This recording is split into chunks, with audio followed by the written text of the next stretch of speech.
ndipo ndi nthawi ya nkhani za maboma owerenga ndine Kizito Kachapira. Koma poyamba imva ni mitu ya nkhani. Mwamuna wina kwa grupu Phaso gudu wangu mboma la Nkhotakota kumufunafuna atavulaza mkazi wake chifukwa cha mbewa. Tera la wina wa zamchiuno dala la mfumu Msaka mbewa mboma la Dowa wa Chimina. Mwamuna anzake atankunta sizinaoneka atakodwa muneti ya udzuudzu.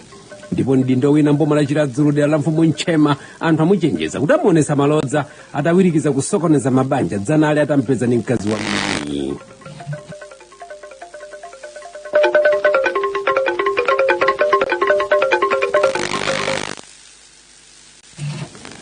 Njonda ina kwa kampingo siwande kumzuzu boma la Mzimba yakuitsa anthu ambiri pozembetsa nthumbwana za nyama kumanda kukabisa kuseri kwa Chiriza kumanda komweko.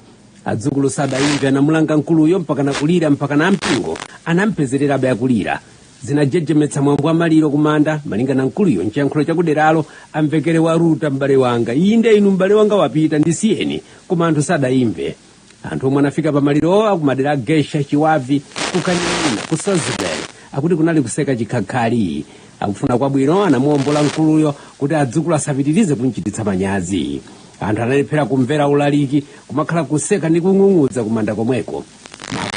Akulu adzukulu komanso adzachitetezo ayitanitsa msonkhano wa dzidzidzi poganiza kuti akazirekerera zisokoneza chikhalidwe cha maliro. Ena komanso aonjezera kuti m'malo mwake anthu ena adzitengera mwayi wozunzira anthu ena akhale ambiri akuti bambo onawo kusowa manyazi ngati sadadyepo nyama. Mboma la Mzimba lomwero koma kwa Khongo adi ala mfumu Maura kuliwerezi akuti amayi awiri anakudzula na mphuno kulimbirana mwamuna. Akuti vuto ndi bambo kuchulutsa za mchiuno akhala kuzembera mkazi wake ndipo dzanali mwini banja anapezerera pathengo.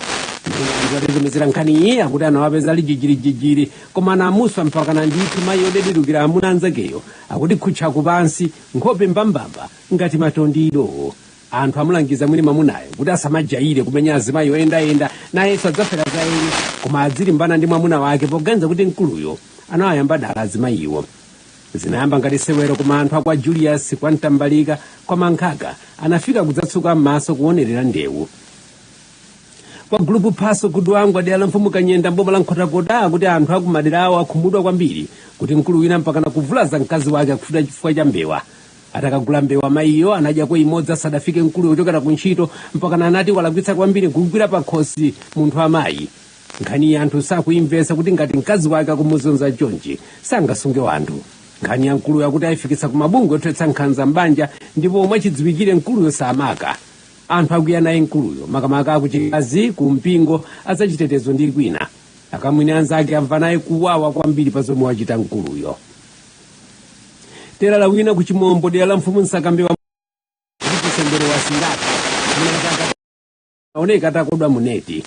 Kuti amunawo anakomana ku nyumba imodzi ya mayi wina osinthasintha amuna koma anayamba kufika ndi tera layo kumanzakeyo anamuyika munetiyo komanso kungwira ngati mbewa. Koma momwe anamuswera mpaka nakukodzedwa ali mbulanda muneti momwemo kuyesa odala chonde mkaziyu utengani nzake sadayimva anapitirizabe kummenya nkuluyo. Tera layo malingana ndi atumizira nkhani iye akuti wayimika manja mwamba kuti bola zisoka zovala za abambo okhaokha ati chifukwa choti amayi anamuzolowera kwambiri. Anthu akwatedze zingani nkukula mponera akukhalira kufa mphwete ndi nkhani ya tera layo. Anthu mbuyo omwe akhala kumuchecheza koma kusamva kwake tera layo. Ena wakumbutsa kuti izo manyanirana mkazi nzachilendo lero m'masiku alero ndiofunafuna makobiri omwe achinyamata amati haso. Bambo wina wachinyamata kwa Mbagalira dala mfumu Ntumwinda mboma la Machinga wa Chimina komanso wakhaula kwambiri kusira atukhalidwe lake lozunza anthu atate ake ndi anthu ena pamudzipo. Bambo akuti sadamvetse amachita bambo ake akuti akhala kuzunza makolo ake powamenya pamodzi ndi mkazi. Izi zakhala zikuchitika ukakanthawi ndipo anthu anati kapena ndi fodya wankulu kapena mwina amakhala kuledzera kapena ayi nkulu anangompepetula. Koma anthu anazindikira kuti anachitazo amachita zosimbwa dala. Koma lero laliwisi akuti atate ake nawo anatchalenja mpaka nanditi kungwira pa khosi gwi kuti ngati ndinakubereka ndine lero uwona zakuda.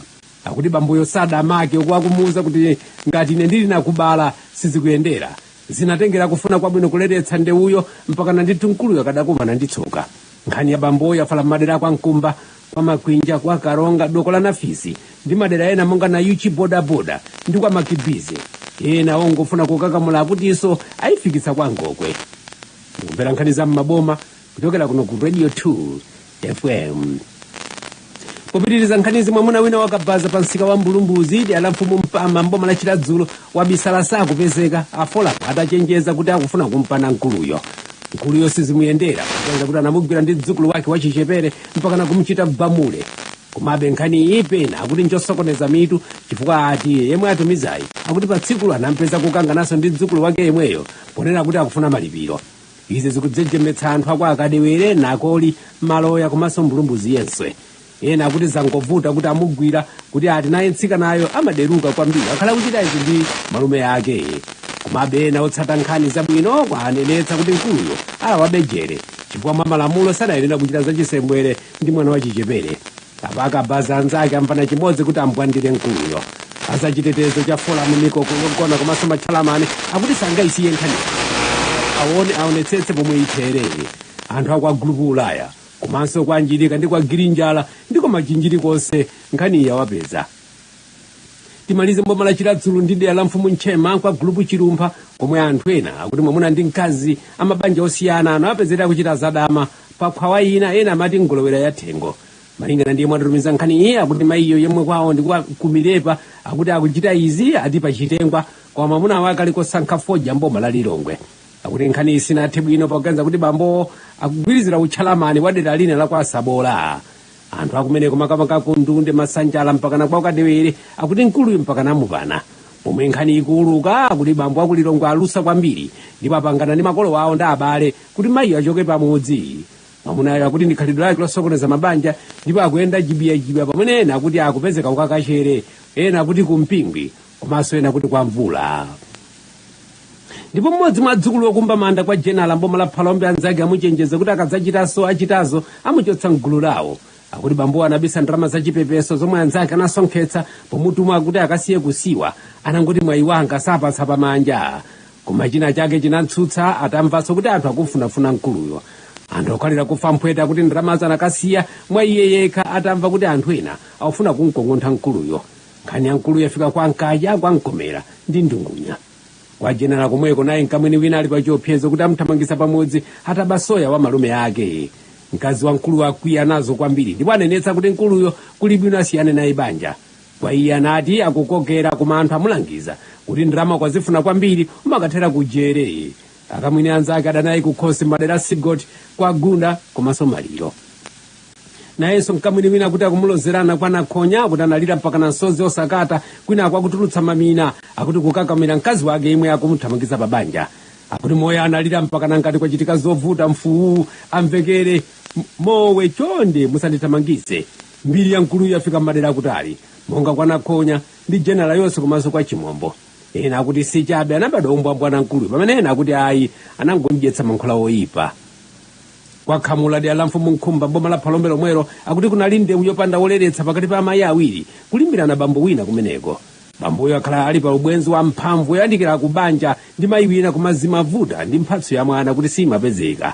Koma nkuluyo mulandu womwe apeza nkwakuti malo molimbikitsa mtima ndi mayiyo koma nakapezanso mayi winanso kumayenda naye ubwenzi wa nseri.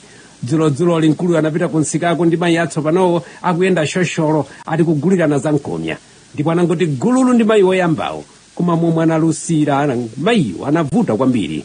Izi anayankhula kuti mwamunayo poyamba sanali kanthu akhala kumfunira mankhwala kuti azikhalako ngati mwamuna. Komanso amanchenesa komanso kunchitira zinthu zambiri. Omvera inaliko nkhondo ya mipaliro mpaka namvere nchiyankhulo chakuderalo. Mwatoyiwala ine ndiye amene ndimakuvekani nkulu. Kunali wowowo mpaka na zachitetezo kudzera kumeneko anawakhwadzika pasi. Pomaliza nkhanizi nayinso mitu yake. Mwamuna wina kwa gulupu Phaso ku Dwangwa ndi anafumuka Nyenda mboma la Nkhotakota amabungwe olimbana ndi nkhanza mbanja akumufunafuna atavulaza mkazi wake ndi chifukwa cha mbewa. Dera la wina wa zamchiuno dera la mfumu Msaka mbewa mboma la Dowa wachimina mwamuna nzake atankuntha mpaka na kumtsekera mu neti ya udzudzu.